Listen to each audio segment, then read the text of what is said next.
कि 1950 और आज ये फैसला आता है 28 साल के बाद।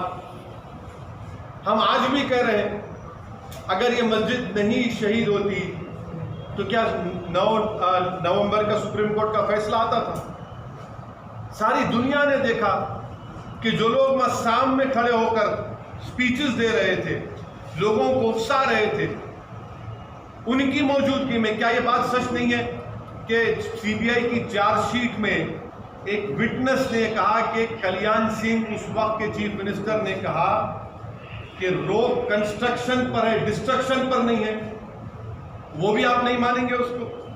क्या सीबीआई की चार्जशीट में ये नहीं कहा गया था कि 5 दिसंबर की रात आडवाणी ने विनय कटियार के घर में साजिश रचाई?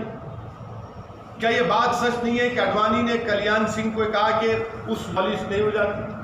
अगर सुप्रीम कोर्ट को वादा नहीं किया था कि हम मस्जिद को बचाएंगे?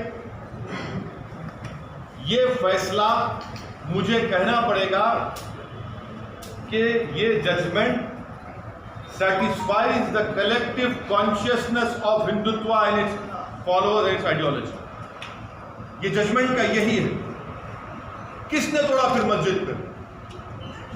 हम पूछना चाहते हैं, जब 6 दिसंबर 1992 को मस्जिद शहीद हुई थी, उस वक्त मैंने अपने आप को एक हेल्पलेस महसूस किया।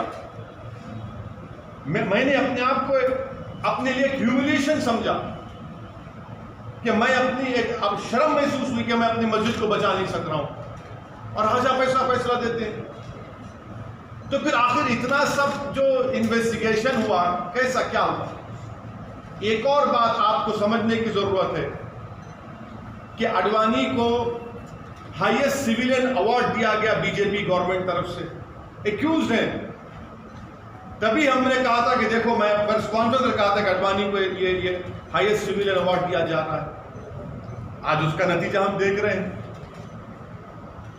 उमा भारती, अच्छा आप एक और आदमी का नाम ले लीजिए, हिंदुस्तान टाइम्स में आया कि भगवान गोयल कोर्ट हिस्सा लिया, वो बीजेपी में उस वक्त का नॉर्थ इंडिया का शिवसेना का चीफ था, कोर्ट के बाहर घेरा है और कोर्ट में जाकर कोर्ट बरी कर देता है लोगों को। तो ये मेरे लिए बहैसियत एक भारत के मुसलमान के लिए, जो मैं 6 दिसंबर 1992 को जो मुझे एक ह्यूमिलिएशन और बेबसी जो मैं महसूस किया था, आज मैं वही महसूस कर रहा हूं। इंसाफ नहीं हुआ इस मसले में, इंसाफ नहीं हुआ इस मसले में।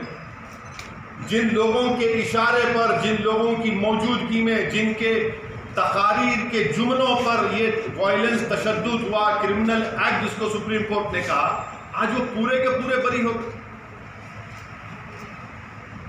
अब मुझे ये नहीं मालूम कि सीबीआई अपनी इंडिपेंडेंस को बरकरार रखने के लिए अपील करेगा या नहीं करेगा,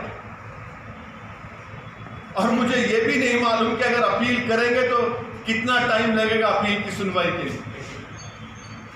मगर अपील करना चाहिए।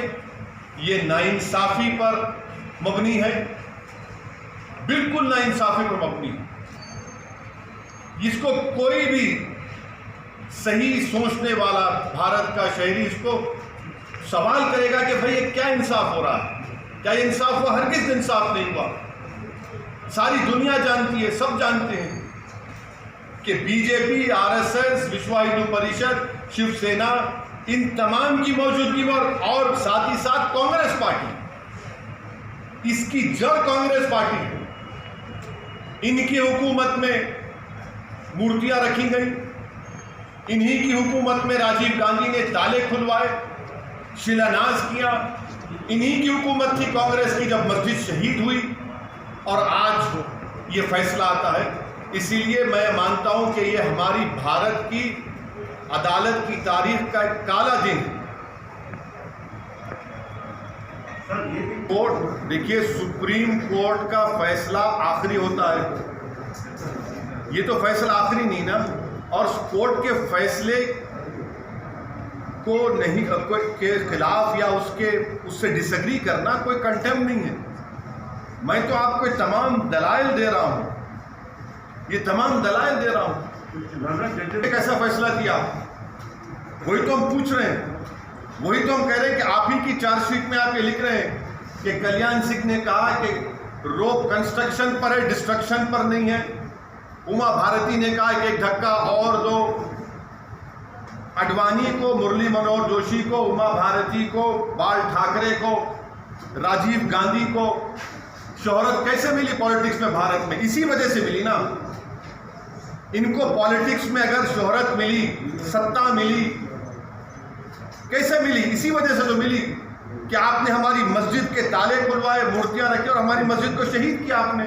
इसीलिए तो आप होम मिनिस्टर बन गए, इसीलिए तो आप गंगा की सफाई के मिनिस्टर बन गए, इसीलिए तो आप HRD के मिनिस्टर बन गए, इसीलिए तो आप कल्याण सिंह गवर्नर बने। भाई आपने मुझे खत्म करके मेरी बर्बादी के ऊपर आपने अपना सियासी महल तामीर किया और आज आपको क्लीन चिट दिया जा रहा है।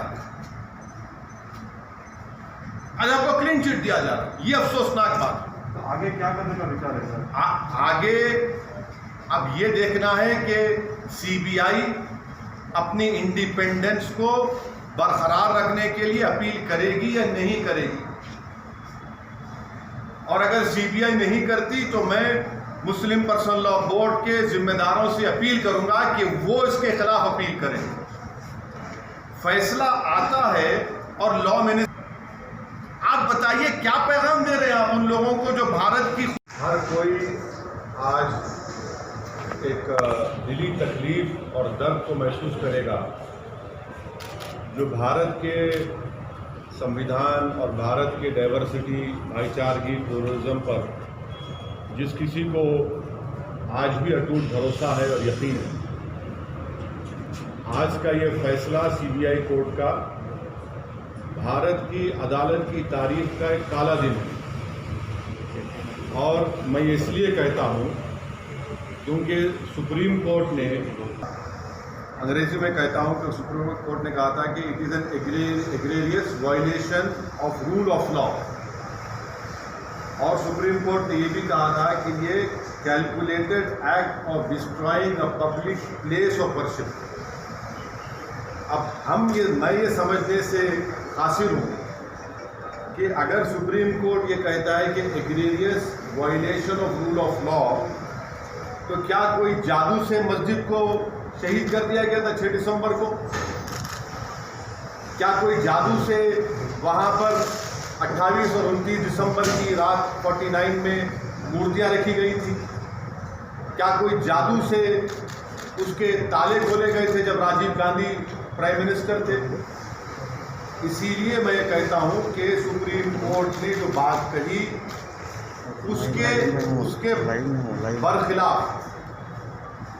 उसके बरखिलाफ आज ये जजमेंट आया है। और ये मैं कहने पर मजबूर हूँ कि violence pays for you politically. अगर आप वायलेंस करेंगे तो आपको मिल जाएगा, क्योंकि आप अंदाज़ा लगाइए कि आडवाणी की रथ यात्रा जहाँ कहीं भी भारत में गई वहाँ पर खूनरेजी हुई, मासूम लोगों, जायदादें जलाई गई, खानदान उजड़ गए, बर्बाद हुए। और आज ये फैसला आता है CBI कोर्ट का जिसमें कहते हैं कि वो स्पॉन्टेनियस नहीं था। तो हम ये जानना चाहते हैं कि भाई साहब ये कितने दिन, कितने महीने लगेंगे प्रिपरेशन के लिए ताकि वो स्पॉन्टेनियस ना हो? आप बताइए ना, कितने दिन, कितने महीने लगेंगे जब स्पॉन्टेनियस ना हो? क्या ये बात सच नहीं है कि उमा भारती ने कहा था कि एक धक्का और दो, बाबरी मस्जिद तोड़ दो? क्या दुनिया ने नहीं देखा कि जब बाबरी मस्जिद शहीद हो रही थी तो मिठाइयाँ बांटे जा रहे थे? आडवाणी, मुरली मनोहर जोशी, उमा भारती, ये सब लोग तो मिठाई खा रहे थे, खुशियां मना रहे थे। कैसा ये फैसले पे आज आ जाती है? आखिर पैगाम क्या देना चाह रहे आप? पैगाम क्या देना चाह रहे? पैगाम यही मिल रहा है कि violence pays, mass violence pay. Hi యోస్, మన స్పాట్ న్యూస్ ఇప్పుడు షేర్ చాట్, డైలీ హంట్ యాప్స్లో కూడా ఉంది. అలా ఉండే ఛానల్ను సబ్స్క్రైబ్ చేయడం మర్చిపోవద్దు, గంట కొట్టడం అస్సలు మర్చిపోవద్దు.